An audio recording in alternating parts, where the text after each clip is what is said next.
Kodwa mase sikhuluma iqiniso, u1 no2 abasale emcimbini ngama-K kuze kuzoba mnandi. Phela laba bo2 banesikhwele bazolokhu befuna ukunaka ukuthi uMsele ukutheni wathini, usuku lamakhumalo naye kumele egqame osukwini lakhe enze izinto ayithandayo konke kube mnandi. Futhi siyamazi nguMakhumalo nomswenko, uMakhumalo nengoma, uMakhumalo nokucula.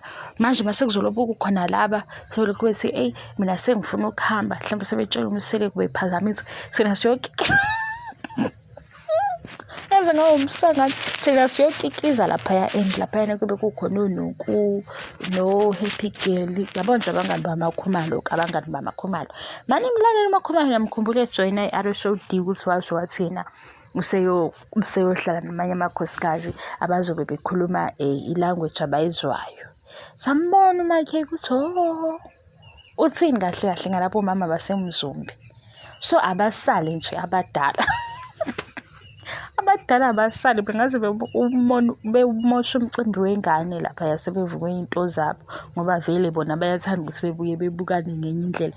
Abaye kuma-K ayiqhakazela emcimbini wakhe nomsele kwakhe naye ilanga lakhe. Mina ngithi abasale nje akunandaba nalento yomuna wabo ukuthi bazobe bengekho. Abasale vele umcimbi uzophela kahle ungabi bikho drama ngoba makukhona bona idrama izoba khona.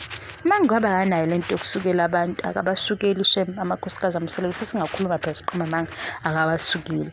Lo u1 no2 into encane bamakene. Into encane esho uMsele seyinokungazwakali kahle ngoba mhlawumbe u1 uyayizwa u2 akayizwa. Hayi abasale emcimbini wengane abasale.